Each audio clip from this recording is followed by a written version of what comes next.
So in 1969, the Coast Guard closes the station. It is no longer part of the service. And the fate of the building, the future of the building is suddenly in doubt. Obviously, I'm sitting in a building that's on a pretty important piece of real estate right here in the middle of the Virginia Beach boardwalk.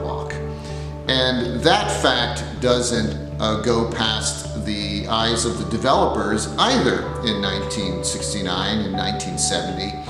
And the property is almost immediately sought after by investors and developers to be torn down and put up a hotel.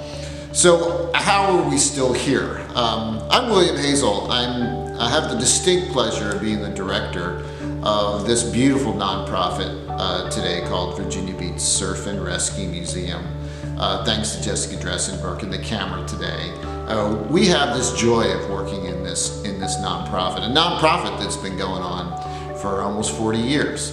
But how does it get there? Well, I always go back to those early pictures. When you see the building in 1969, 1970, it's abandoned, it's empty, there's cyclone fences around it, and weather starts to take its toll pretty rapidly. The Coast Guard's not taking care of it any longer, and by the time you see the building in the late 1970s, it was in pretty rough shape. But something about the service here, remember this structure was one of the first things at the beach.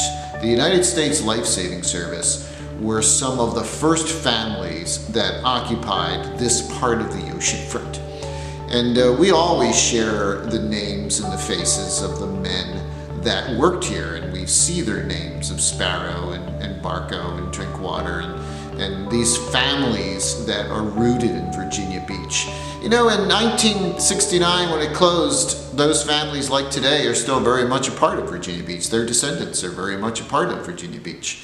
And there was also a big trend against tearing the old stuff down. Lots of stuff was getting torn down in the 1960s, and it got even worse in the 1970s. So a grassroots effort came together to save the building.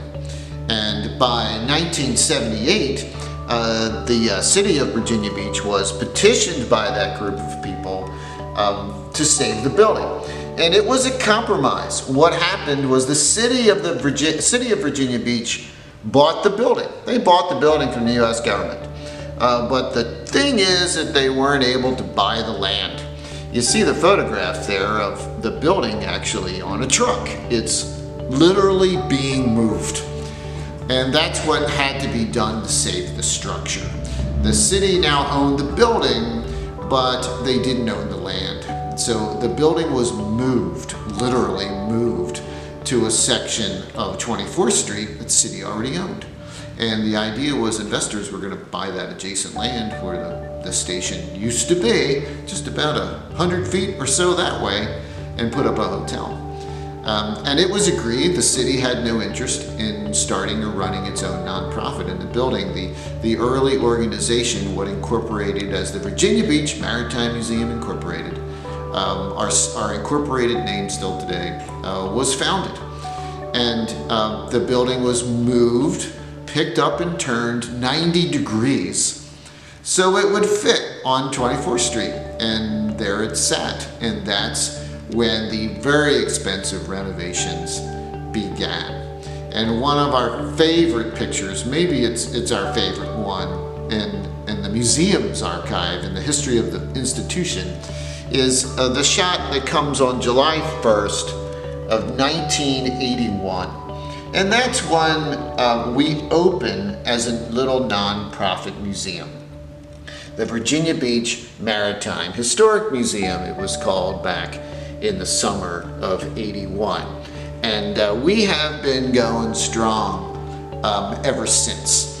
And we are still, the city itself owns the building, and the nonprofit, what I'm part of, what Jessica is part of, We raise the funds, we build the exhibits, we do the education, we do all of the great stuff that's produced out of this nonprofit in order to share it with the community and with school kids and with tourists in Virginia Beach from all over the world. And that's what we still do. We get a little bit of help from the city, but most of our funding comes from individual donors. I could not even imagine that I'd be talking to you today with our doors closed.